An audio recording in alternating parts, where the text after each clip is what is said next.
bem-vindas a esta edição do programa Diálogos Supremos, uma iniciativa da Rádio e TV Justiça que busca promover e disseminar o conhecimento jurídico a toda a sociedade por meio de aulas das ministras e dos ministros de hoje e de sempre do Supremo Tribunal Federal.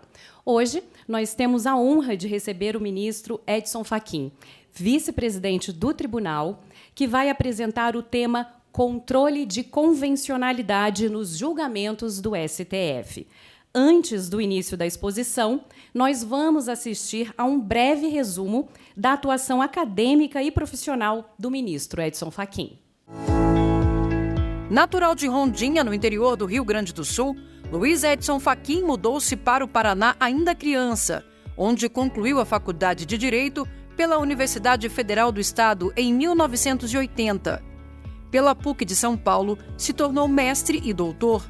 Fez pós-doutorado pelo Ministério das Relações Exteriores do Canadá. Domina 4 idiomas: inglês, francês, espanhol e italiano. Antes de integrar a Suprema Corte, Edson Fachin foi advogado com atuação especial em consultoria de direito privado e arbitragem. Procurador do Estado do Paraná de 1990 a 2006. Deu aulas no Reino Unido e na Espanha e atuou como pesquisador convidado do Instituto de Direito Público Comparado e Direito Internacional Max Planck, na Alemanha. Também foi professor titular de Direito Civil da Universidade Federal do Paraná e na PUC do mesmo estado. Foi professor convidado da Universidade do Estado do Rio de Janeiro e da PUC do Rio Grande do Sul. Compõe a Academia Brasileira de Letras Jurídicas, a Academia Paranaense de Letras Jurídicas e o Instituto dos Advogados Brasileiros e do Paraná. Atuou como membro da Comissão do Ministério da Justiça sobre a reforma do Poder Judiciário, como colaborador no Senado Federal na elaboração do novo Código Civil Brasileiro. Foi membro do Instituto de Altos Estudos da Universidade Federal de Minas Gerais e da Associação Andrés Bello de Juristas Franco-Latino-Americanos. É autor de diversos artigos e obras como Direito Civil, Sentidos, Transformações e Fim, Teoria Crítica do Direito Civil e Questões do Direito Civil Brasileiro Contemporâneo. Edson Fachin é integrante da Suprema Corte desde junho de 2015. É o atual vice-presidente do STF e do Conselho Nacional de Justiça. A nossa plateia hoje é formada por alunos de universidades daqui de Brasília, além de servidores e colaboradores do tribunal. Ao fim da aula, nós teremos um momento de diálogo e quem quiser e tiver interesse de fazer uma pergunta ao ministro sobre o tema apresentado na aula, pode enviar pelo QR Code que está na poltrona. Com vocês, o ministro Edson Fachin.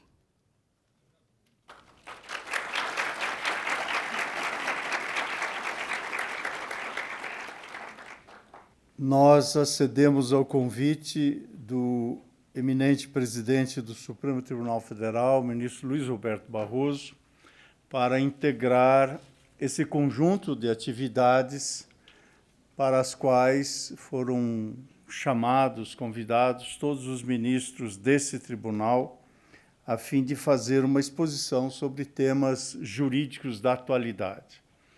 Nós elegemos o tema Controle de Convencionalidade em Julgamentos do Supremo Tribunal Federal.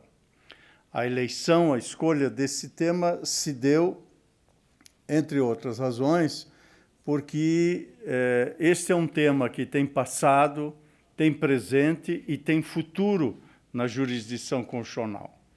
É um tema que tem um histórico relativamente recente, eis que o conceito mesmo de controle de convencionalidade é um conceito praticamente nascido e amadurecido neste século, portanto, tem um percurso, tem precedentes que indicam essa direção aqui dentro do Supremo Tribunal Federal, tem presente, porque é um tema que está em pauta, em inúmeras ações de descumprimento de preceito fundamental, dentre elas a conhecida DPF 635, da qual vamos tratar mais adiante, e também tem futuro, eis que toda a dimensão do constitucionalismo multinível e da transterritorialização da teoria e da prática do direito constitucional apontam nessa direção. Portanto,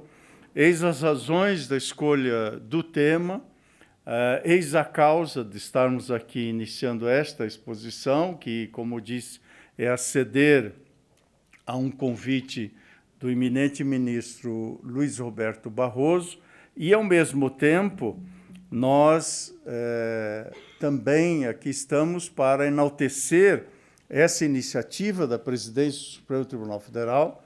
Eis que o ministro Barroso tem levado a efeito um conjunto expressivo de ações e atuações relevantes para a jurisdição constitucional. Pois bem, quando nós usamos a expressão controle de convencionalidade, afinal de contas, do que é que estamos a falar? E aqui me permito expor algumas noções elementares para o começo desta exposição. A primeira dessas noções elementares, como não poderia deixar de ser, é de natureza conceitual. Afinal, quando tratamos desse conceito contido na expressão controle de convencionalidade, nós estamos nos dirigindo a quê? Antes de tudo, a um juízo de conformidade das normas locais, ou seja, das leis nacionais, com a Convenção Americana de Direitos Humanos. Portanto, o controle de convencionalidade é, a rigor, um processo lógico de verificação da adequação ou da inadequação das normas locais diante do teor da Convenção Americana de Direitos Humanos. Este exame que se leva a efeito recebe, portanto, grosso modo, a designação de controle de convencionalidade. E isso se dá porque os Estados-partes subscritores desta convenção se comprometeram não apenas a respeitar a convenção, mas também a torná-la efetiva, o que significa um dever estatal dúplice, um dever de observância e um dever de efetividade. Esse dever de observância e um dever de efetivação corresponde, portanto, à expressão material desse controle. Levado a efeito o controle de constitucionalidade, ainda no plano dessas noções elementares, cabe também, inicialmente, que nos perguntemos se esse juízo de valor, que pode concluir pela inadequação, pela incompatibilidade de uma norma local com regras, com normas, melhor dizendo, inseridas na Convenção, qual é a consequência que desse juízo de inadequação nós podemos extrair? Ainda que haja alguma controvérsia conceitual sobre a consequência, não há dúvida em defender, como faz, dentre outros, o professor André de Carvalho Ramos, que a consequência é a cessação da eficácia da norma local ou da lei nacional. Portanto, o efeito do juízo de inadequação levado no âmbito de um controle de convencionalidade é a cessação da eficácia. Logo, se este é o conceito, se esta é a consequência, também parece legítimo que nós nos perguntemos sobre o paradigma de controle, desse parâmetro utilizado para verificação da adequação com a Convenção, pois o paradigma de controle aqui é, como não poderia deixar de ser, o conteúdo normativo da própria Convenção. Como em sede de controle de constitucionalidade, o paradigma de controle é a Constituição, se usarmos, portanto, esta simetria, também em sede de controle de convencionalidade, o paradigma de controle há de ser, obviamente, a Convenção. E que base normalmente se aponta no sistema jurídico brasileiro para que esse controle seja levado a efeito? Há pelo menos 4 elementos de base que sustentam a realização do controle de convencionalidade no Brasil. Em primeiro lugar, a própria disposição constitucional da chamada cláusula de abertura, o que está, como sabemos, no parágrafo 2º do artigo 5º da Constituição. Vale dizer, a Constituição brasileira vigente é instauradora de uma ordem constitucional que, como sabemos, instaurou-se no momento da redemocratização do país e da prevalência do Estado de Direito democrático. Portanto, a Constituição nasce como uma resposta ao pretérito do autoritarismo e como um compromisso com a democracia no porvir.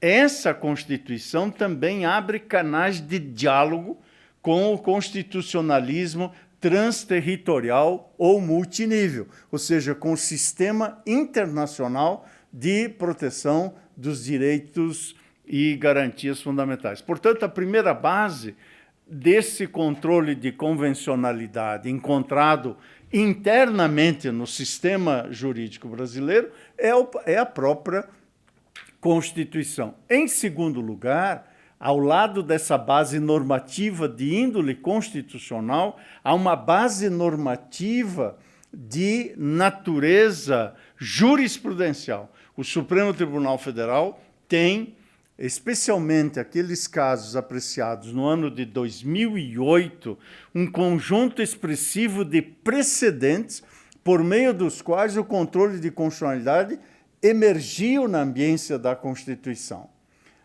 Como sabemos, o desenho que o legislador constituinte de 88 deu ao Supremo Tribunal Federal fez emergir o Supremo Tribunal Federal dos direitos humanos e fundamentais. E esse nascimento e desenvolvimento, que é um processo em curso, inclusive nos dias de hoje, encontra no controle de convencionalidade um espaço de frutificar de modo bastante exemplar. E, ao assim fazer, encontrou em pronunciamentos do Supremo Tribunal Federal, em julgamentos desse Tribunal Federal, um locus para a sua manifestação. Me refiro especialmente a 2 recursos extraordinários e um habeas corpus que foram apreciados em 2008. Os recursos extraordinários são 466-343 e 349-703 e o habeas corpus 87.585. Aqui apreciou-se aquele conhecido caso da prisão civil por dívida. Era a hipótese que se discutia uma norma local, ou seja, uma regra interna vigente no Brasil, que admitia, na hipótese do chamado depositário infiel, que nessa circunstância restasse decretada a prisão, e era uma prisão, portanto, civil por dívida. Esta previsão, nestes casos que acabo de mencionar, foi julgada pelo Supremo Tribunal Federal como incompatível com o teor da Convenção Americana de Direitos Humanos. Portanto, aqui, ao lado daquela base normativa constitucional que eu mencionei, encontramos o fundamento nestes, e mais adiante citarei outros, mas especialmente nesses 3 casos que são emblemáticos nesse ano de 2008. Mais recentemente, encontramos uma 4ª base normativa, por assim dizer, normativa em sentido amplo, lato sensu, para dar sustentação ao controle de convencionalidade no Brasil. É a recomendação 123, de 7 de janeiro de 2022, que foi editada pelo Conselho Nacional de Justiça. Esta resolução tem um marco relevante neste transcurso, eis que ela materializa no Brasil uma indicação a todo o sistema de justiça quanto à necessidade de ser levado a efeito o controle de convencionalidade. Portanto, é uma edição de um ato normativo que tem um relevo indiscutível, porque se trata de uma recomendação a todo o sistema de justiça. Ou melhor dizendo, eu havia mencionado 3 bases, a base normativa, o precedente, e esta resolução do CNJ é a terceira, e em quarto e último lugar, compondo essa dimensão quadripartite, por assim dizer, da base normativa no sistema jurídico brasileiro, é possível indicar uma vasta produção da literatura jurídica, aquilo que ordinariamente se chama de doutrina sobre essa matéria. Há no Brasil uma produção exemplar e merecedora de referência elogiosa de autores como os professores e professoras Valério Mazzuoli, o professor Valério Mazzuoli, que tem uma verticalização importante sobre o controle jurisdicional de convencionalidade, a professora Flávia Piovesan, que trata, entre outros temas, da internacionalização do direito constitucional e da constitucionalização do direito internacional, seja ele direito público ou direito privado. O professor Marcelo Neves, autor de uma obra importante sobre o transconstitucionalismo.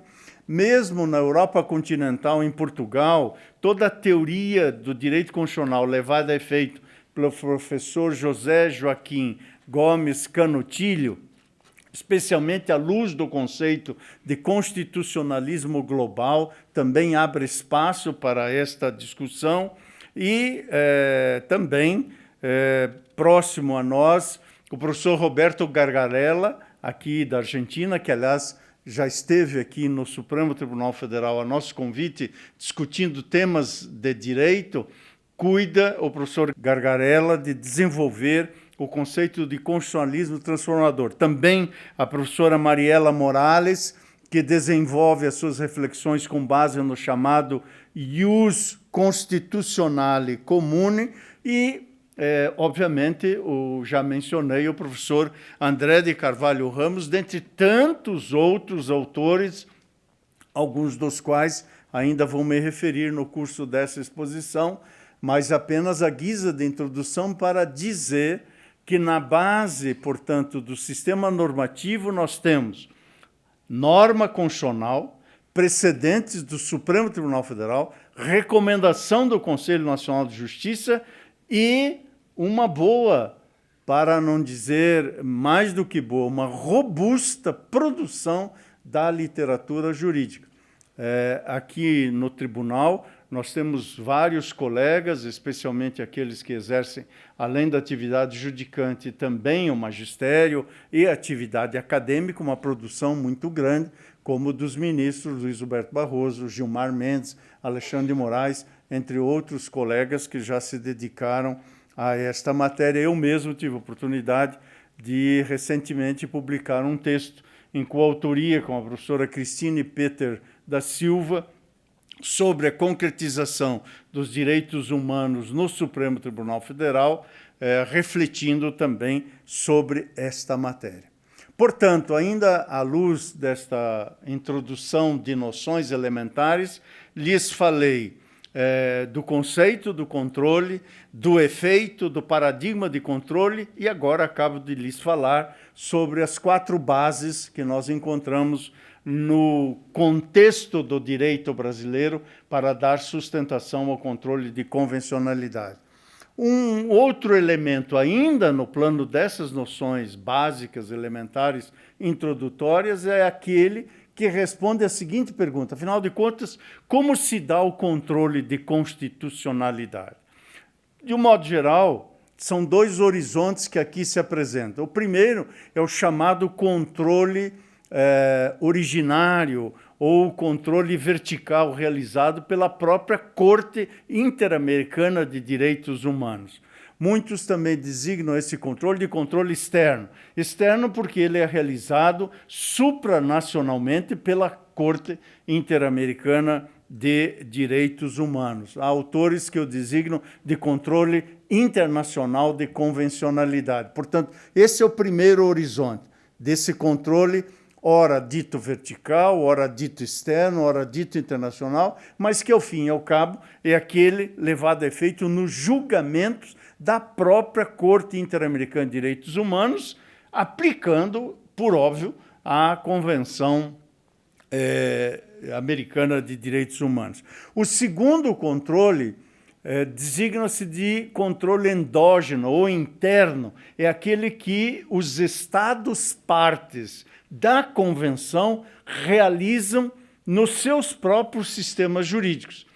E note aqui a reflexão, deve notar, que este controle, embora muitas vezes implicitamente estejamos a nos referir a um controle jurisdicional, e é correto que assim se refira, mas esse não é um controle excludente ou exclusivo. Eis que o dever do controle de convencionalidade internalizado pelo Estado-parte, como é o caso do Brasil, se aplica a todos os órgãos do Estado.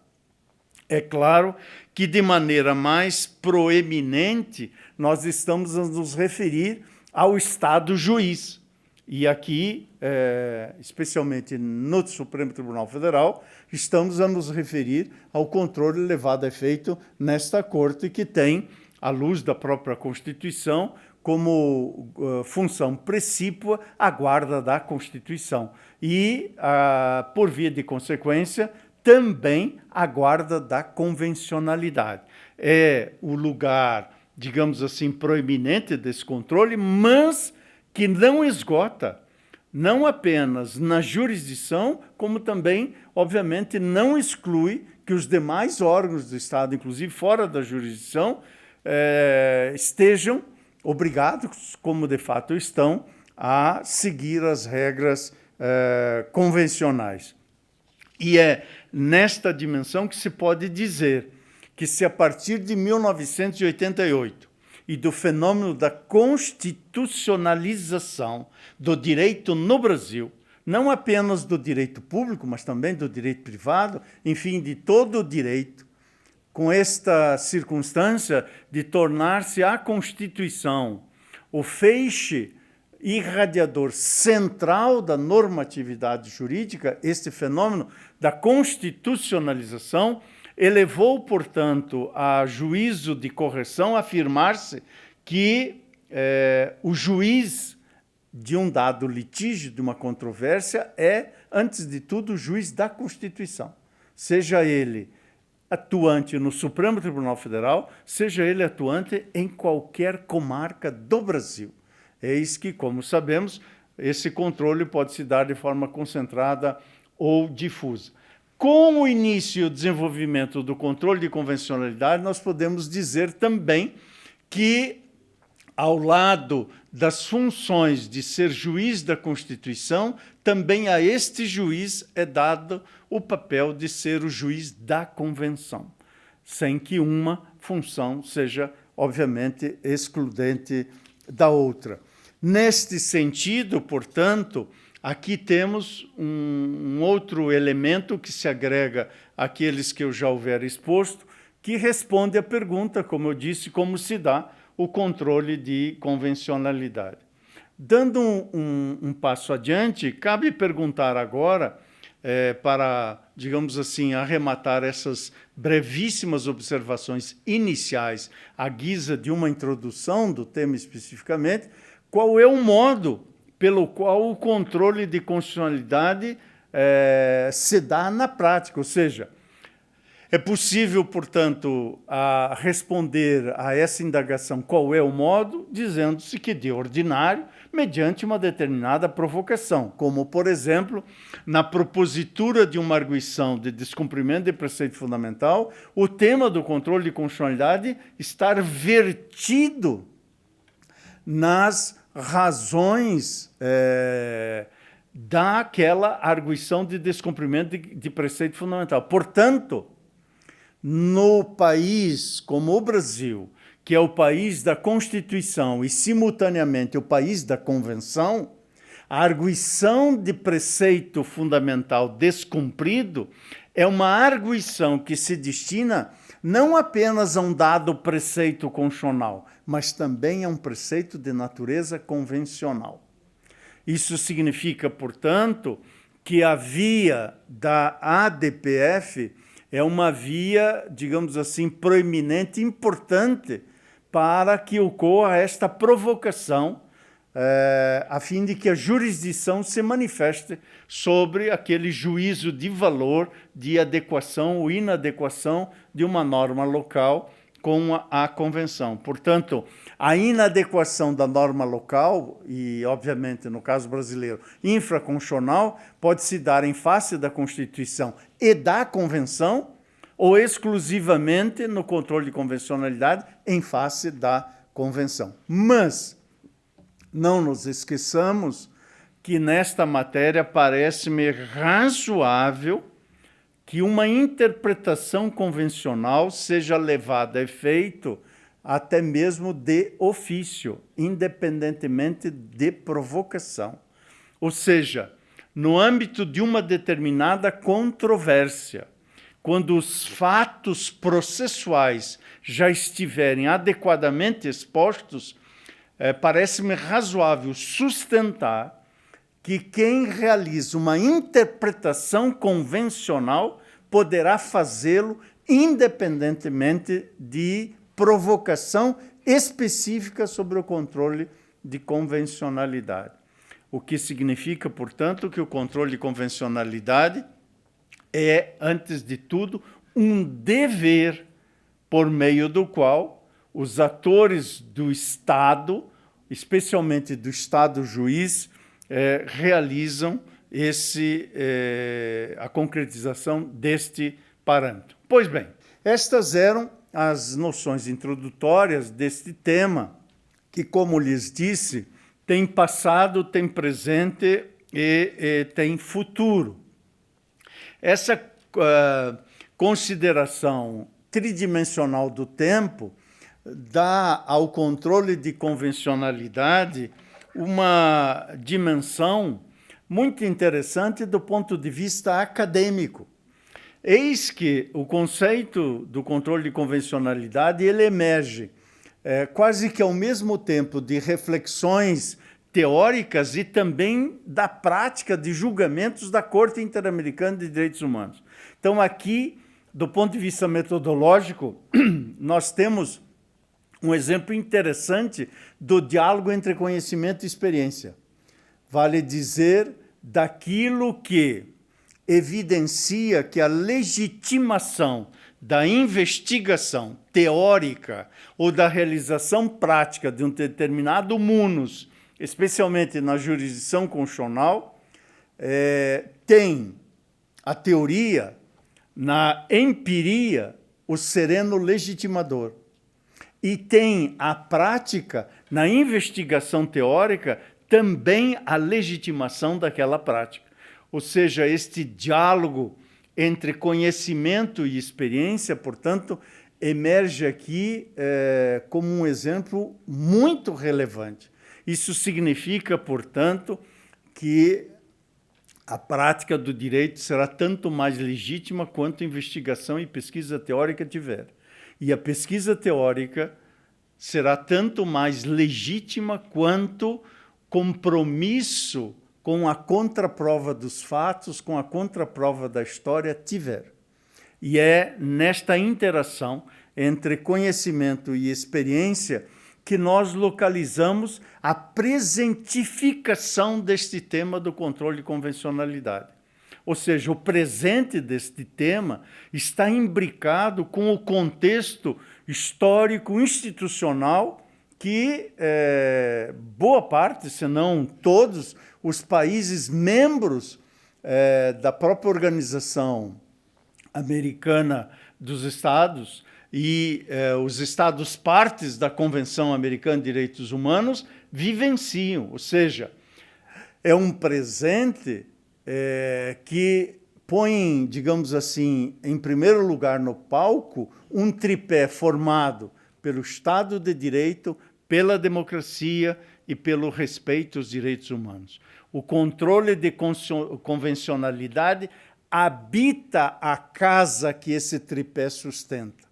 Pressupõe, portanto, o respeito ao Estado de Direito, ao rule of law, portanto, ao Estado de Direito e, evidentemente, ao Estado de Direito democrático, porque é de democracia como condição de possibilidade que nós estamos a falar para a existência desse tipo de observância adequada e do respeito aos direitos humanos.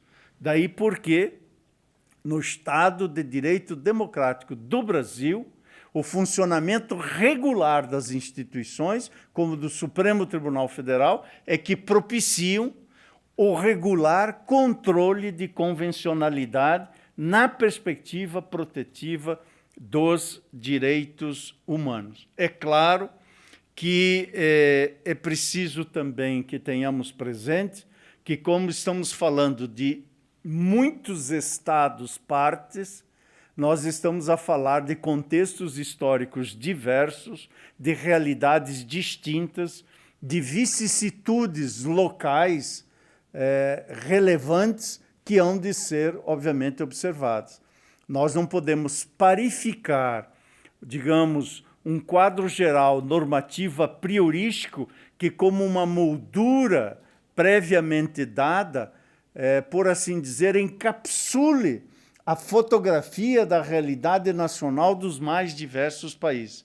Nada obstante, esse respeito à diversidade de contextos, de metodologias e, por assim dizer, de enfoques, nada obstante essa diversidade, é possível sim encontrar um fio condutor, como se diz, um leitmotiv, um fio condutor que atravessa essa diversidade, respeitando-a e, obviamente, as distinções também metodológicas e de enfoque. Esse fio condutor está neste tripé: Estado de Direito, democracia e direitos humanos. Pois bem, avançando um pouco mais e deixando já aquelas noções elementares lá atrás e estas pequenas premissas gerais que acabo de mencionar, pequenas porque brevemente enunciadas, mas imensas do ponto de vista da sua importância, podemos tratar agora de algumas premissas específicas que também dão sustentação ao desenvolvimento do controle de constitucionalidade. E cito, basicamente, 3 premissas específicas. A primeira foi esta travessia que o direito constitucional contemporâneo fez. E não me refiro apenas ao Brasil. Este é um fenômeno que é conhecido na Europa continental, mesmo nos sistemas do direito anglo-saxão, e, claro, nomeadamente aqui entre nós, que somos legatários nas famílias jurídicas ocidentais, somos legatários dessa experiência das famílias romano-germânicas ocidentais, ou o que se conhece por civil law de um modo geral. Pois bem, nesta ordem de ideias, esta nova realidade teórica e prática do direito constitucional nos permite dizer que, nos dias correntes, nós estamos diante de um inequívoco fenômeno de internacionalização do direito constitucional. O que isto significa? Significa enfrentar e reescrever muitos dos conceitos tradicionais sobre os quais o Estado, especialmente do século XVIII para cá, foi edificado. E desses conceitos, um destes fundamentais é o conceito de Estado-nação e, a ele atrelado, o de soberania. Portanto, a internacionalização do direito constitucional faz, por assim dizer, um giro hermenêutico da figura do Estado, do ponto de vista formal, para o destinatário da ordem protetiva. E o destinatário da ordem protetiva passa a ser a pessoa e a autodeterminação desta pessoa e a sua proteção como destinatária da tutela dos direitos humanos. Portanto, havendo um patamar protetivo maior na Convenção do que aquele patamar protetivo dado pela ordem jurídica interna, seja constitucional ou infraconstitucional, a internacionalização do direito constitucional permite construir com razoabilidade a ideia da prevalência da regra convencional para um Estado-parte que tenha se obrigado, como é o caso do Brasil, é isso que o Brasil se obrigou a respeitar a jurisdição da Corte Interamericana de Direitos Humanos e, por via de consequência, a vigência dos dispositivos da própria Convenção. Portanto, nessas três premissas específicas, a primeira delas é essa, a internacionalização do direito constitucional. É este movimento de transterritorialização das regras protetivas das pessoas. Como escrevia na Itália algum tempo faz Pietro Barcellona, da pessoa de carne e osso, ou seja, do sujeito de necessidades, do sujeito que necessita de moradia, do sujeito que necessita de saúde, ou seja, de condições mínimas que a dignidade traduz para a vida humana e a sua coexistência minimamente defensável desse ponto de vista da dignidade. A segunda premissa, tratada, entre outros autores, daqueles que já mencionei, pela professora Flávia Piovesan, é a própria constitucionalização do direito internacional. Ou seja, como se percebe, uma via de mão dupla. De um lado, a norma protetiva torna-se o parâmetro definidor da sua incidência e, portanto, abre o espaço para essa abertura de tratados e convenções internacionais e, por via da adesão dos respectivos Estados, as normas internacionais comparecem no direito interno como obrigatórias e, obviamente, vinculantes. E, por último, a premissa de um direito constitucionalismo multinível em direção ao que se chama hoje de constitucionalismo comum. Essa expressão, todavia, há de ser vista com alguns grãozinhos de sal, com granos sales, na linguagem simples, digamos assim. Isto significa que há de ser visto com alguma cautela, porque, ao falar-se numa pretensão de universalidade, nós podemos cair num constitucionalismo que, digamos assim, ao invés de ser emancipador, ele possa levar a visões mais restritas da própria proteção da pessoa destinatária da tutela de direitos humanos. Isso significa que esse direito constitucional comum há de ser o constitucionalismo comum da proteção. E, portanto, é preciso ter alguma cautela de não edificar-se aqui uma espécie, como em alguns autores está, uma espécie de constitucionalismo tailor-made, que significaria feito sob medida, né? Uma espécie de um hermeneuta alfaiate faria uma roupa sob medida, pronta para vestir, né? Preta por ter, e isto serviria de moldura para todos os sistemas. Não é disso exatamente que se trata. Nada obstante, temos aí a terceira premissa específica do controle de convencionalidade. Agora, talvez caiba também que nós nos perguntemos quais são os objetivos, em outras palavras, a que se destina o controle de convencionalidade. Porque, afinal de contas, nós não podemos falar de algo meramente formal. Aqui, o controle de convencionalidade há de ter uma dimensão instrumental. Ou seja, é como se disséssemos que o processo como um todo não há de ser um fim em si mesmo. Ele há de ter um fim que lhe dê sentido e que transcenda a dimensão formal de um conjunto de procedimentos. Ora, no controle de convencionalidade, essa procura substancial da razão de ser do controle também aqui, obviamente, se apresenta. E nós podemos indicar, pelo menos, sem exclusão de outros, ou seja, uma indicação não exauriente, de 3 fins ou 3 objetivos que esse controle de convencionalidade pode se destinar.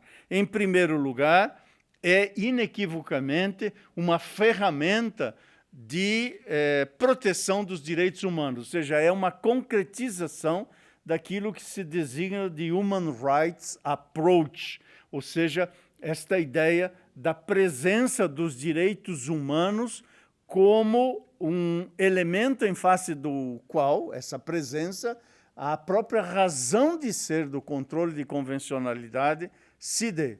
Em segundo lugar, como finalidade, a harmonização do sistema nacional, dos sistemas nacionais, com os estándares regionais. Em outras palavras, fomentando-se aqui, nesta harmonização, que não significa parificação, como já disse antes, é uma harmonização por meio daqueles fios condutores. Essa harmonização é uma ponte extremamente interessante para o diálogo entre tribunais constitucionais.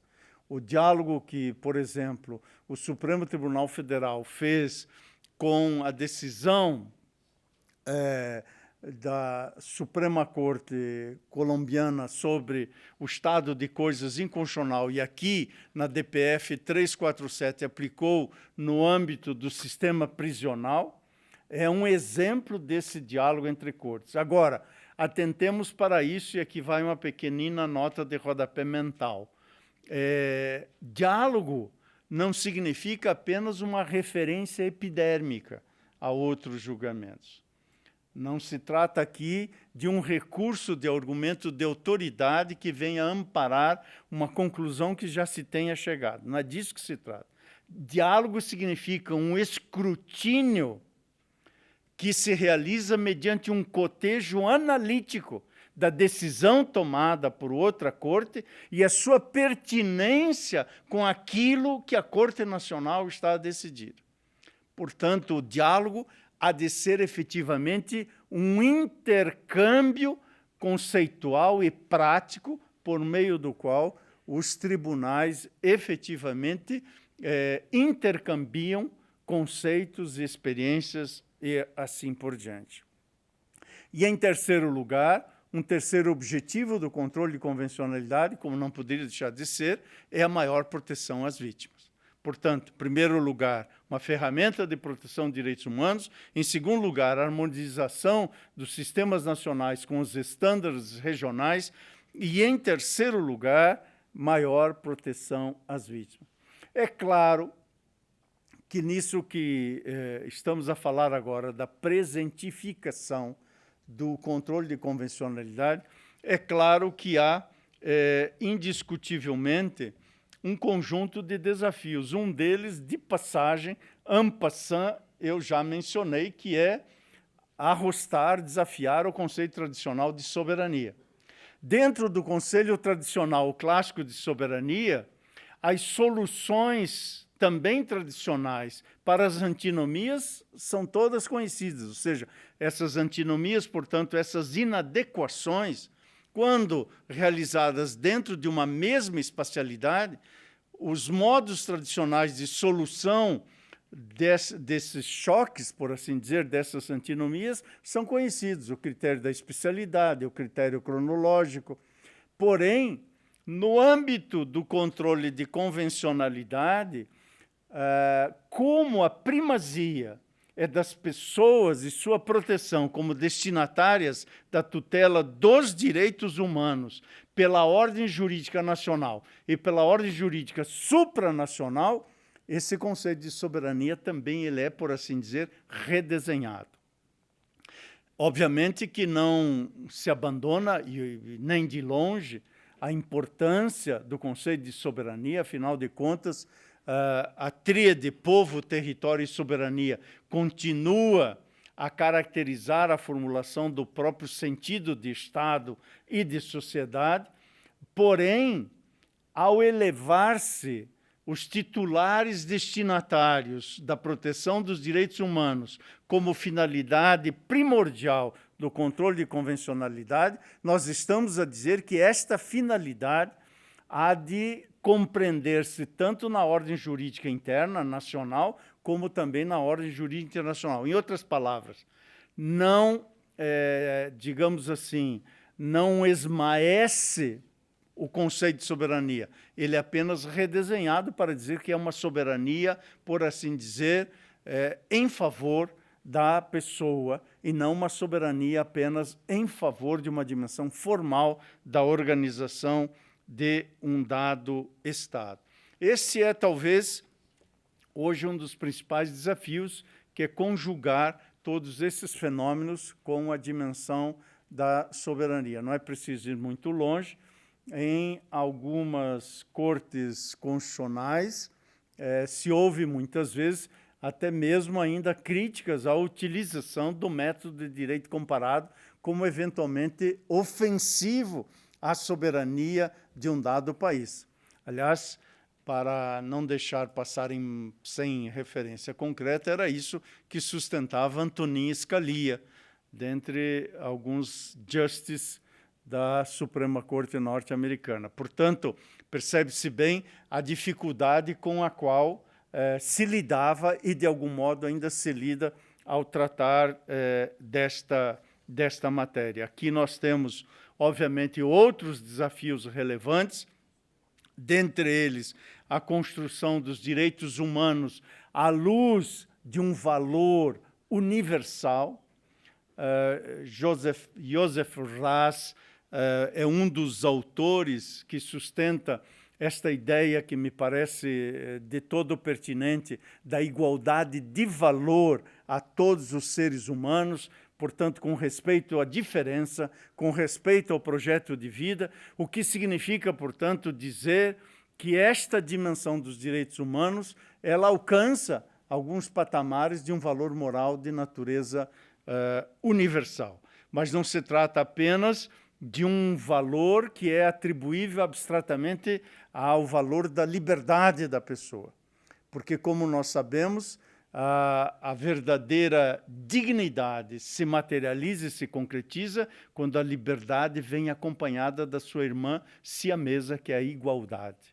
Portanto, é nesta dimensão que liberdade e igualdade, juntas e somadas, compõem a base do sentido de dignidade. Pois bem, expostas essas duas primeiras partes aqui desse nosso encontro de hoje, ou seja, aquelas noções elementares e algumas premissas gerais do que acabo de expor, cabe referir um breve histórico do controle de convencionalidade. No âmbito de um histórico um pouco mais geral, ou seja, como isso nasce e se desenvolve no âmbito da Corte Interamericana de Direitos Humanos, isso se dá especialmente em alguns julgados. E alguns julgados, como eu disse antes e reitero, do começo deste século, 2001, 2003, 2004, 2006. Menciono alguns deles no caso Barrios Altos versus Peru, de 2001. Ali emergiu esta ideia, que mais tarde foi tomando forma ainda mais precisa do controle de convencionalidade, quando se acentuou a incompatibilidade de lei nacional de anistia de crimes de tortura e praticados por regimes arbitrários e autoritários com as regras da Convenção. Portanto, neste caso, temos, portanto, uma primeira dimensão de um reconhecimento da violação da Convenção. Ao lado disso, esse caso que citei de 2001, em 2003, no julgamento, especialmente no voto do juiz Garcia Ramírez, na Corte Interamericana de Direitos Humanos, no caso Mirna McChange versus Guatemala, de 25 de novembro de 2003. Logo depois, em 7 de julho de 2004, no caso Tibe versus Equador, e em 1º de fevereiro de 2006, López Álvares versus Honduras. Isso num plano mais geral. No plano específico do Brasil, há algumas datas importantes sobre essa matéria, que, se a gente quiser guardar, grosso modo, é 1948, 1998 e 2002. Ou seja, 1948 é quando o país assina a Carta de Adesão à Fundação da Organização dos Estados Americanos. Portanto, a partir daí, abrem-se as portas para que mais tarde emerja, como emergiu em 1992, o Pacto de São José da Costa Rica, ou seja, a Convenção Americana sobre Direitos Humanos. E no Brasil, a jurisdição específica da Corte Interamericana de Direitos Humanos foi reconhecida em 1998. Por isso, de um modo geral, a literatura jurídica diz que controle de convencionalidade no Brasil teria como marco 1998. Nada obstante, foi em 2002, por meio do decreto 4.463, de 8 de novembro de 2002, que se reconhece a competência obrigatória da própria Corte no Brasil. Ora, esse contexto todo nos leva àquilo que, de modo geral, se denomina de casos emblemáticos de controle de convencionalidade no Brasil. Vou mencionar 6 desses casos introdutoriamente, porque há inúmeros outros, mas menciono inicialmente 6. O primeiro deles, retornando àqueles precedentes que citei, são precisamente o recurso extraordinário 466-343 e o habeas corpus 87585.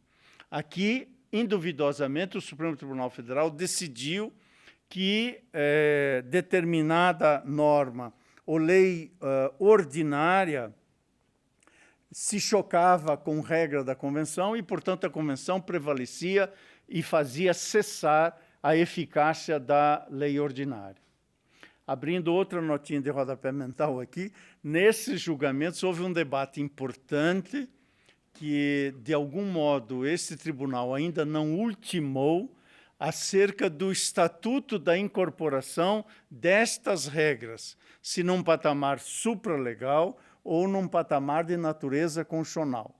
Quem for consultar os anais desse julgamento certamente encontrará um bom debate ali levado a efeito, dentre outros, pelos ministros Gilmar Mendes e Celso de Mello, sobre, digamos, visões distintas desse enquadramento. Porém, o denominador comum foi esse, foi da prevalência da Convenção sobre aquela lei ordinária, e aqui, como já disse, e é sobejamente conhecido, é notoriamente conhecida, a inadequação da prisão civil por dívida em relação ao teor da Convenção. O segundo julgamento, mais recente, foi tomado na ação direta em constitucionalidade 4650, no âmbito da qual se decidiu vedar, nesse Supremo Tribunal Federal, a doação de pessoas jurídicas a campanhas eleitorais e, portanto, também aqui foram cotejados dispositivos da Convenção Americana de Direitos Humanos. Terceiro lugar, o recurso extraordinário 511-961. Nesse recurso extraordinário, o Supremo começou e, de certa maneira, ultimou as primeiras bases para estabelecer os parâmetros do exercício da profissão de jornalista, independentemente de diploma do curso superior. Portanto, aqui foi levado em conta um dispositivo do artigo 13º da Convenção para a conclusão que o Supremo chegou e, portanto, pela não recepção do Decreto 972 de 1969. Quarto caso emblemático, que é ordinariamente citado, é outra ADI, outra ação direta em constitucionalidade, 5240, que, entre nós, de maneira pertinente e adequada, chancelou as audiências de custódia, que constitui, em matéria processual penal, um passo adiante relevante que foi dado no Brasil. Em quinto lugar, a DPF 708, recentemente apreciada, da relatoria do ministro Luiz Roberto Barroso. Aqui nós tratamos do inadequado funcionamento do Fundo Nacional sobre Mudança do Clima, e especialmente o caso que aqui foi trazido à colação é das comunidades indígenas Nuestra Tierra versus Argentina, que foi apreciado pela Corte Interamericana de Direitos Humanos. E, por derradeiro, em sexto lugar, é a conhecidíssima ADPF 130. Há um texto e um levantamento da professora que já mencionei, a professora Cristina Peter da Silva, que, aliás, atua aqui nesse Supremo Tribunal Federal, e é professora de Direito Constitucional, e nesse levantamento chegou ela à conclusão que é o julgamento, no âmbito do Supremo, com o maior número de referências e precedentes de outras cortes constitucionais e internacionais que tenha sido levado a efeito. Nada obstante esses casos emblemáticos, também é preciso dar vazão à presença ainda, no âmbito da literatura jurídica, de uma certa, por assim dizer, de uma certa crítica que a doutrina ainda faz quanto à ausência de parâmetros mais nítidos pelo tribunal ao realizar o controle de convencionalidade. Uma dessas críticas interessantes e que devem ser, obviamente, tomadas em consideração seriamente é do professor Ingo Sarlet, que, ao tratar desse tema, sustenta ainda existir falta de clareza e uma posição mais sólida e diretiva por parte do Supremo em relação a dois universos. Primeiro, aos critérios por meio dos quais se procede o controle, e segundo, quanto ao parâmetro e o próprio objeto do controle de convencionalidade. Também uma outra crítica que emerge de construções doutrinárias, a doutora Manuelita Hermes tem um trabalho sobre isso, falando da importância de elastecer a ADPF, a arguição de descumprimento de preceito fundamental, porque ela poderia suprir ou comatar essa lacuna, ou seja, essa carência de uma implementação de um efetivo controle de constitucionalidade no âmbito do Supremo Tribunal Federal. Creio que, obviamente, que há perspectivas interessantes. Quem tem acompanhado, por exemplo, o transcurso e as deliberações na ADPF 635, tem observado que alguns parâmetros ali também estão sendo expostos e construídos, e ali a própria disposição do inciso 2 do artigo 4º da Constituição Brasileira já nos permitiu afirmar que as consequências e as responsabilidades jurídicas que emergem do descumprimento de uma sentença da Corte Interamericana em nada se distingue do descumprimento de uma decisão do Supremo Tribunal Federal. Creio que, de algum modo, isto vai estabelecendo alguns desses parâmetros. Como eu disse, aqueles eram 6 casos emblemáticos, mas há inúmeros outros, não vou cansá-los com muitas referências, mas vou tomar a liberdade de mencionar mais alguns, para evidenciar o que, aliás, está numa pesquisa de uma tese de doutoramento recentemente defendida por Natércia Magnani, em que ela faz uma análise caso a caso e também faz uma espécie de uma tabela de quem, digamos, dos integrantes do Supremo Tribunal Federal mais dialoga com cortes e tribunais. Mas, mais do que elementos quantitativos, o que importa aqui são os casos e não necessariamente as pessoas. E desses casos citados, menciono algum. A famosa e multicitada ADI 3.510, que tratou da lei da biossegurança, ou seja, ali o Supremo Tribunal Federal chancelou pesquisas com célula-tronco embrionárias. Em segundo lugar, a ADI 4424 reconheceu que, em matéria de violência doméstica, a ação penal pública incondicionada, na mesma linha a ADC 19, sobre o mesmo tema, e nesta se chancelou a constitucionalidade da conhecida Lei Maria da Penha. No recurso extraordinário 778-889, sobre licença gestante, na ADI 5617, O tema foi financiamento eleitoral de candidaturas femininas. Na ADI 5938, proteção constitucional à maternidade e trabalho insalubre. Na DPF 738, candidaturas de mulheres negras. E na DPF 779, na discussão sobre legitimidade e defesa da honra, essa expressão, para dizer o mínimo, abominável, e a igualdade de gênero.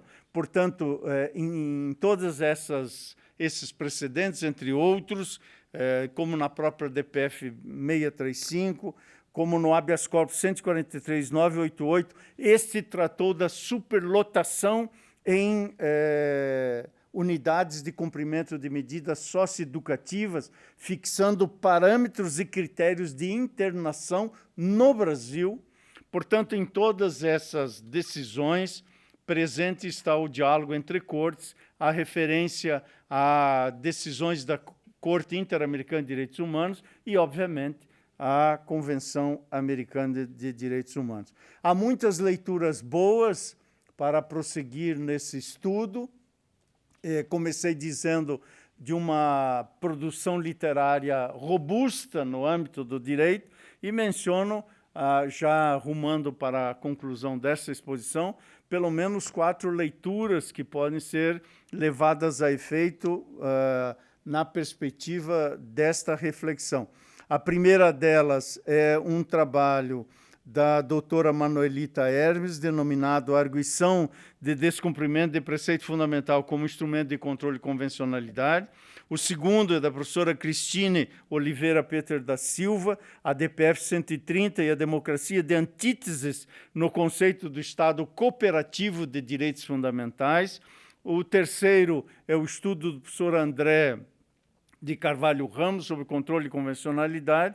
E um último que cito do professor Ingo Wolfgang Sarlet sobre o Supremo Tribunal Federal e o controle interno de convencionalidade de base dos tratados, na base dos tratados internacionais de direitos humanos. É um estudo publicado já faz algum tempinho, a propósito dos 30 anos da Constituição Federal de 88. Pois bem, para concluir, gostaria de, obviamente, retomar aqui a ideia segundo a qual o controle de convencionalidade não consiste apenas numa ferramenta de natureza formal. Ele tem um fim e o seu fim é substancial, portanto, é um controle finalístico teleológico. É, portanto, uma aplicação de natureza hermenêutica, de interpretação e aplicação das regras de natureza convencional. E isto pode se dar, como já se tem presente, no âmbito de medidas que são tomadas aqui no Brasil, em sede de controle concentrado de constitucionalidade, ou mesmo no controle difuso, tanto que mencionei diversos recursos extraordinários nos quais essa atividade interpretativa e aplicativa se fez presente. É claro que aqui se tem também digamos assim, por compreendido que nós estamos, por evidente, superando uma noção estática e pura, por assim dizer, do direito para reconhecer esses fenômenos hermenêuticos interpretativos que dialoga com os fatos, dialoga com tribunais internacionais, dialoga com tratados e convenções internacionais, ou seja, dialoga com essa perspectiva aberta e plural que o sistema jurídico complexo contemporâneo, obviamente, traduz. Isso significa que se nós, nas relações pessoais intersubjetivas, sustentamos o respeito à alteridade, no âmbito das famílias jurídicas, o respeito ao alter, ao outro sistema, aos outros pronunciamentos, também se faz presente. Numa recente encíclica papal é citado Paul Ricoeur e a sua definição de respeito à diversidade. Disse ele que o ser humano aprende a reconhecer-se a si mesmo na relação com os outros. Se isto vale para cada um de nós, individualmente considerados, o que mostra que não há existência, por assim dizer, insular, mesmo aquele que decide viver insularmente, assim decide porque ele coexiste com os demais, ainda que se recolha na sua privacidade. Portanto, a vida contemporânea é uma vida coexistencial em diversos gradientes ou limites, e essa coexistencialidade intersubjetiva pressupõe, portanto, respeito à diversidade, à pluralidade, respeito a diferentes projetos de vida, assim também há de ser simetricamente no âmbito dos sistemas jurídicos. Esta dimensão dialogal, aberta e plural é também construtiva, com algumas finalidades, dentre elas, especialmente, dar maior proteção às pessoas de carne e osso, como antes mencionei, lembrando Pietro Barcellona, e isto, nos dias correntes, se faz extremamente presente, especialmente nas questões de gênero, das maiorias minorizadas, das pessoas e grupos e segmentos vulneráveis. Eis que um tribunal que seja tribunal de direitos humanos e fundamentais há de ter em conta precisamente esses papéis e, sem nenhum temor de majoritariamente levar a efeito esta proteção. Para concluir, e agradecendo a atenção com que nos brindaram, volto a dizer que o tripé Estado de Direito, democracia e direitos humanos é uma condição de possibilidade da razão de ser do próprio controle de convencionalidade, ao lado de um outro tripé, liberdade, igualdade e responsabilidade. Eis que falar de controle de convencionalidade significa também falar de proteção dos direitos humanos, portanto, falar de direitos e também de deveres protetivos. Logo, liberdade e responsabilidade andam aqui juntos, especialmente para traduzir o controle de convencionalidade como ferramenta para o desenvolvimento humano e social. E com isso, creio que alcançamos praticamente 1 hora de exposição, e era basicamente o que eu tinha a lhes dizer. Muito obrigado.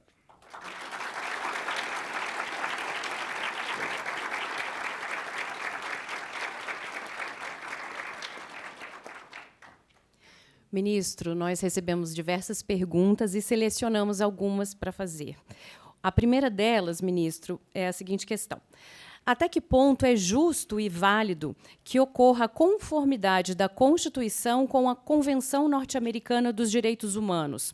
A Constituição é refém da Convenção ou autônoma para decisões nacionais? Em outras palavras, pode haver uma divergência da Constituição com a Convenção visando um bem maior? A pergunta é uma pergunta que contém uma interpelação provocativa bastante interessante, porque suscita um grau de debate a partir do conceito de soberania constitucional. Afinal de contas, de um modo geral, se tem a organização do Estado contemporâneo centrada digamos, na pactuação social que emerge na forma de um discurso jurídico normativo e toma as vestes de uma Constituição. E, portanto, a Constituição poderia, e como de fato em boa medida é, o início e o meio e o fim daquele determinado Estado. Nada obstante, não me parece que a Constituição seja refém da Convenção Americana de Direitos Humanos. Ao contrário, se a Constituição não atentar para a Convenção, ela, na verdade, irá parasitar a Convenção. A Constituição precisa ser hospedeira da Convenção, porque a Convenção contém um conjunto de normas protetivas. E, portanto, ao ser hospedeira da Constituição, busca-se precisamente aquela harmonia que antes me referi nos objetivos que norteiam o próprio controle de convencionalidade. De modo que parece-me aqui que a justiça é sempre fazer prevalecer a regra mais protetiva dos direitos humanos, seja da ordem nacional, seja da ordem internacional. Ministro, a próxima pergunta diz o seguinte: durante a sua aula, o senhor falou um pouco sobre o papel do constitucionalismo na proteção dos direitos humanos. Muito se fala que o Supremo Tribunal Federal tem avançado sobre as competências do Poder Legislativo. Isso quer dizer que, para proteger os direitos humanos, o STF pode julgar temas se houver omissão do Legislativo? Esse também é um tema interessante e que vem normalmente informado por um conjunto de pré-compreensões. Vamos primeiro, digamos assim, procurar enfrentar as pré-compreensões. Numa democracia representativa, o locus de produção legislativa, inclusive de natureza constitucional, é o poder legislativo. Ao judiciário cabe interpretar e aplicar as regras emanadas do poder legislativo. E, dentre essas regras, no caso brasileiro, o Supremo Tribunal Federal foi definida a competência de guardar a Constituição. Portanto, o paradigma de controle da atividade do Supremo Tribunal Federal é a Constituição. Logo, esse paradigma de controle significa que para o Supremo há um dever de exercer a guarda. E na edição legislativa, esse dever não é menos presente.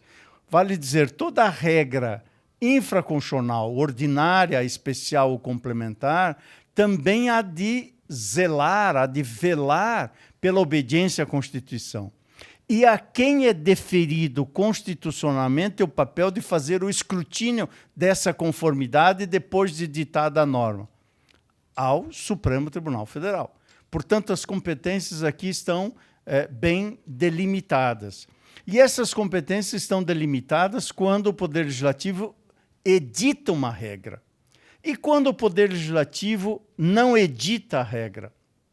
Se a não edição configurar uma omissão que está para além da mora, uma omissão que significa um inadimplemento do dever de legislar, e desta omissão constitucional derivar um conjunto de consequências que são violadoras de direitos humanos, a própria Constituição, quer via mandado de injunção, quer via das ações de declaração de inconstitucionalidade por omissão, pode sim, estará cumprindo o seu munus constitucional, pode sim comatar esta lacuna e atuar nesta medida, o que não significa, de modo algum, avançar sobre competência de quem quer que seja. Ademais, é preciso também que afastemos a pré-compreensão de que a existência de ruídos nas atividades entre os diversos poderes, nomeadamente entre o Judiciário e o Legislativo, ou entre, mais especificamente, o Supremo Tribunal Federal e o Congresso Nacional, que esses ruídos significam uma disfunção do sistema. Ora, exatamente os freios e contrapesos pressupõem que os poderes exerçam as suas funções. E no exercício dessas funções, a existência de freios e contrapesos significam que esses são poderes dinâmicos, em movimento. E nos seus diversos movimentos, é claro que poderá existir percepções distintas, ora de um julgamento do Supremo Tribunal Federal, ora da compreensão majoritária do Parlamento. E, portanto, essas eventuais dissonâncias fazem parte do ambiente da democracia. A democracia é um canteiro de obras. A vida social, com paz dos cemitérios, é propícia dos ambientes ditatoriais e autoritários. Na democracia há ruído, sim, há dissonâncias, há embates de ideias. E, portanto, o que precisa se estar é aberto, obviamente, a debater e a dialogar, e no sistema de freios e contrapesos, esses ruídos certamente fazem parte do macrofuncionamento, obviamente, deste sistema. Por isso, não vejo procedência em qualquer afirmação segundo a qual o Supremo tenha avançado sobre competências do Poder Legislativo. É possível, claro, que seja extraído aqui ou acolá um ou outro julgamento ou uma ou outra frase para, eventualmente, superlativar essa ordem de ideias. Eu mesmo, em algumas matérias, às vezes tenho votado vencido no sentido da deferência ao Legislativo, mas formada a vontade majoritária, o pronunciamento do Supremo, como pronunciamento do Poder Judiciário, também entra nesse canteiro de obras do exercício regular das suas funções. E não há atividade ou função dos poderes que seja imune à crítica, imune à deliberação coletiva. Portanto, o fato das deliberações do Supremo Tribunal Federal ficarem expostas e publicamente em debates, isso é um sintoma da vivacidade, da dinamicidade da democracia. Quem almeja o silêncio, almeja um outro modelo de Estado, que é um modelo centralizador e não raro autoritário. Ministro, a terceira pergunta. Como se modificará o controle de convencionalidade em um futuro onde o direito é cada vez mais digital, onde não só a prática legal se dará de maneira mais digital, mas vai se alterar o próprio teor de processos e decisões em relação à proteção dos direitos humanos? Ótima pergunta também, porque mira essa revolução tecnológica pela qual nós estamos a passar. Nós, até pouco tempo atrás, quando dizíamos Fórum da Comarca X, na nossa mente vinha desenhado um prédio, um edifício. Hoje, é possível encontrar em algumas comarcas, em alguns estados do país, com fórum digital. Portanto, nós estamos aos poucos vivenciando essa realidade, que é ao mesmo tempo desafiadora, que abre possibilidades, mas que também pode reclamar limites. E a busca dessas possibilidades, a fixação desses limites, também há de ser feita sempre dentro da arena democrática, dentro da arena do Estado de Direito. Nós, para usar a expressão de Giuliano da Empoli, já vivemos uma colmeia digital. O mundo já é uma espécie de colmeia digital. E o Poder Judiciário certamente receberá os efeitos dessa revolução tecnológica. Nós já estamos a vivenciar isto. Eu não estou no tribunal há muito tempo, são apenas 9 anos, mas nesse período nós já passamos pela prevalência dos autos físicos e, obviamente, hoje essa é uma realidade quase que em extinção, por assim dizer. Portanto, a velocidade dessas transformações, ela é, em alguma medida, bastante assombrosa e, portanto, também bastante desafiadora. Em que medida isto pode representar uma maior proteção dos direitos humanos? Essa pergunta, ela tem na sua base uma boa inquietação. Quanto a isso, nós vivemos um desassossego. Por exemplo, ferramentas da inteligência artificial que sejam eventualmente impregnadas por determinados vieses podem representar concretamente uma predisposição a uma eleição de caminho ou uma escolha de solução que, quiçá, não seja mais adequada. E como escrutinar essa ordem de ideias? O Supremo Tribunal Federal tem pesquisas sobre isso, a UNB também. A doutora Roberta Zumbli, que está aqui presente, integrou um desses projetos de pesquisa de aplicação de um conjunto de instrumentos e ferramentas que podem auxiliar ao trabalho de juízes, de técnicos administrativos, de servidores, e é nisso que eu vejo a natureza dos meios digitais e do avanço tecnológico. Ser base auxiliar das funções realizadas por seres humanos.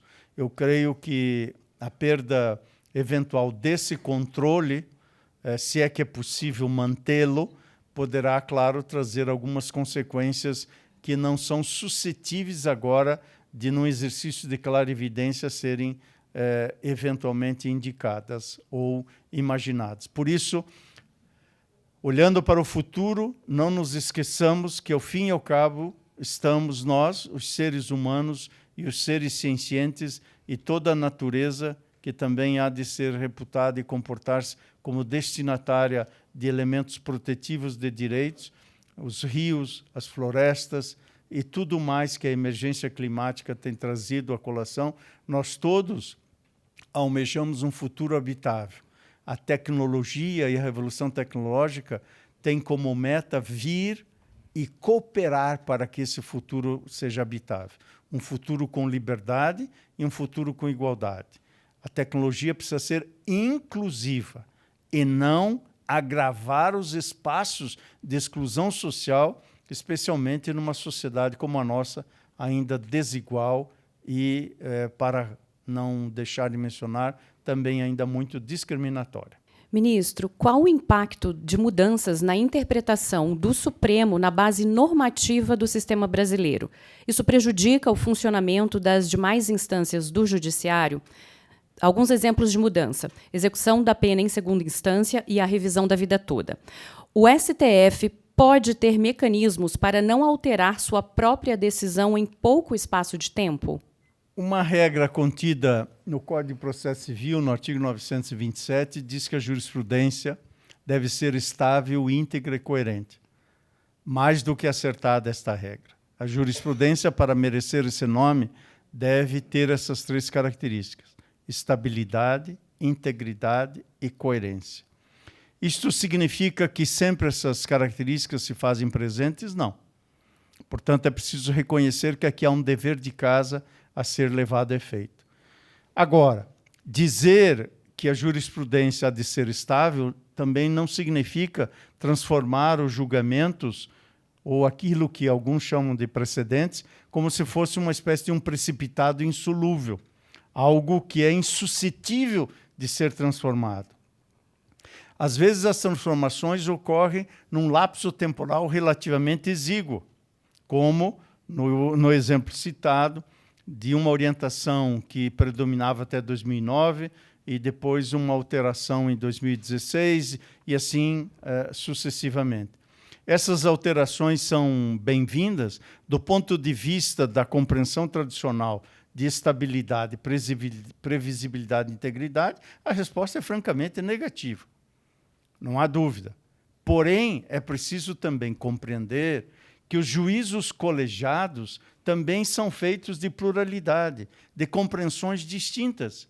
E é por isso que os tribunais, não são todos, aliás, são até a minoria, como o Supremo Tribunal Constitucional, as suas sessões de julgamento são abertas, públicas. Não há deliberação secreta como na Suprema Corte norte-americana, onde os resultados finais são dados a conhecer. Aqui a deliberação é pública, os resultados, e às vezes até podem aparentar instabilidade e contradições, mas eles estão publicamente expostos e é a partir deles que se pode fazer o escrutínio das suas respectivas razões. Portanto, a alteração de uma dada compreensão requer um elevado ônus argumentativo. É isso que se deve ter presente. O que legitima o processo decisório não é tomar uma decisão e logo ali adiante uma conclusão distinta. O que legitima o processo decisório é a existência de uma cultura racional e sistemática de fundamentação. Ou seja, quem ler a decisão e compreendê-la há de perceber ali uma fundamentação, o desempenho, o desincumbir-se de um ônus argumentativo elevado e suficiente para evidenciar o porquê a conclusão anterior foi alterada. E é disso que se trata. Portanto, no Estado Democrático de Direito, não se controla, não se pode controlar a decisão pela sua conclusão, porque a independência judicial é um dos elementos da democracia. Mas o juiz não é livre na fundamentação. Ele tem um dever de adequadamente fundamentar, tanto que se tem presente que sentença não fundamentada ela é inepta, tanto quanto uma petição inicial pode ser inepta, ou seja, inapta a gerar o transcurso normal de um dado processo. Por isso, sem embargo, das sístoles e diástoles, como diria o cardiologista, ou seja, de altos e baixos. O importante é ter-se presente que isto tudo há de se operar dentro dos quadros do Estado democrático de direito, do Estado de direito democrático, e submeter-se ao escrutínio público, ao debate público, para, assim, a própria jurisdição constitucional aprimorar os seus mecanismos de funcionamento. Muito obrigada, ministro. E em nome da Rádio e TV Justiça, agradeço ao ministro Edson Fachin, agradecemos aos presentes e também aos telespectadores e ouvintes que acompanharam esta edição do programa Diálogos Supremos. E até uma próxima.